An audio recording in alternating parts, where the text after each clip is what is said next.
Ernest Hemingway was born on July 21, 1899. He was born in Oak Park, Illinois.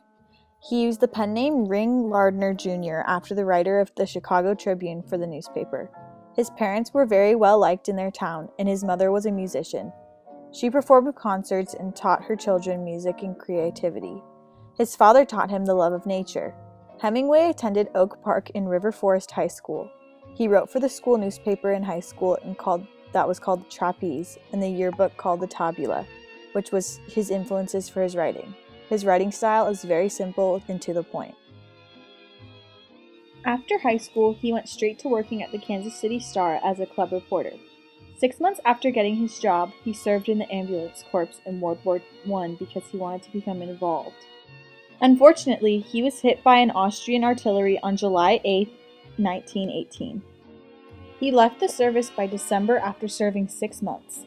By January, he was back home with 227 scars on his leg that got shot. When he came back, he went back to Michigan and got a job as a reporter for the Cooperative Commonwealth, which was a paper monthly magazine. He gave up this job eventually, but still gave in articles to the Toronto Star. In October 1954, Hemingway received the Nobel Prize in Literature. In 1920, he married Elizabeth Hadley Richardson. They quickly divorced after he cheated on her with Pauline Pfeiffer. They married after that.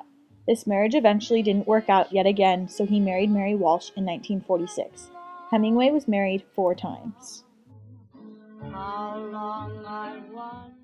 Some of Hemingway's interests were that he loved hunting and deep-sea fishing. He was known as a total man's man. He traveled to Africa for a 3-month safari in 1933. He bought a home in Cuba in 1940 where he lived for 20 years and did all of his fishing and hunting. One of Hemingway's well-known texts is known as A Clean, Well-Lighted Place.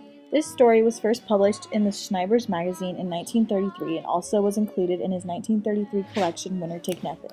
In the story, an old man walks into a bar and continuously asks for more brandy. There is a young bartender and an older bartender. The young bartender becomes very angry because he continuously asks for more drinks. He wants to go home to his wife, judging this man. The man said that he had tried to kill himself with a rope, but his niece had saved him. The older bartender is less annoyed. The young bartender says that this is enough for the night, and the old man pays and walks away, unsteadily but with dignity.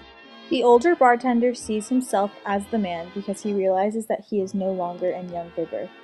In this short story, there are 3 main characters. The old deaf man sat in the shadow, which was repeated 3 times. He stayed at the cafe because he needed a clean, well-lighted place. He had tried to escape the nada through the wealth, marriage, and alcohol, and he walks in and out with complete dignity.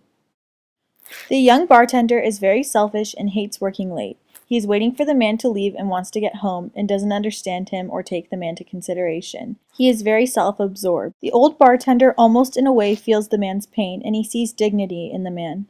He needs a clean, well-lighted place as well. One theme of this short story is despair, the depth of feeling and insight into the human condition. The old man and the older waiter realize that money and rushing will not help them. They only want a clean, well-lighted place. They despair over what they lack: faith, a moral order to the universe, trustworthy relationships, and possible dignity. The second theme is nothingness. Nothing can be found in almost everything in life. It is often the nature of old men to question their value and in turn the material and non-material in their lives. It expresses nothingness through the character's thoughts and the older waiter. The voice of the text is in third person omniscient.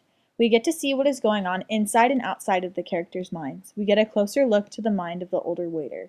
Another one of Hemingway's great works is known as The Old Man and the Sea. This story is also known as the pinnacle of his writing. The basic plot of the story is that Santiago is a poor fisherman. He hasn't caught a fish for 84 days. His friend Minna Lin, his disciple, was a loyal friend and wasn't allowed to fish with Santiago's bad luck. He felt a marlin on his line. It took a whole day and night to catch the fish. He fought against many sharks and attracted the marlin's blood.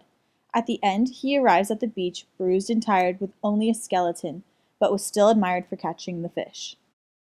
However, on July 2, 1961, Hemingway killed himself in Idaho after being seriously ill. His behavior was apparently similar to that of his father's.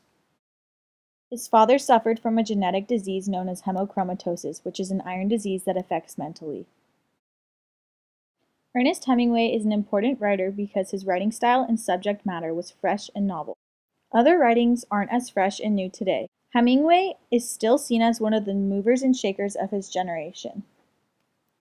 He proved that you didn't need to write in the romantic style to write romantic stories. He talked about how life was really like back then in the real world.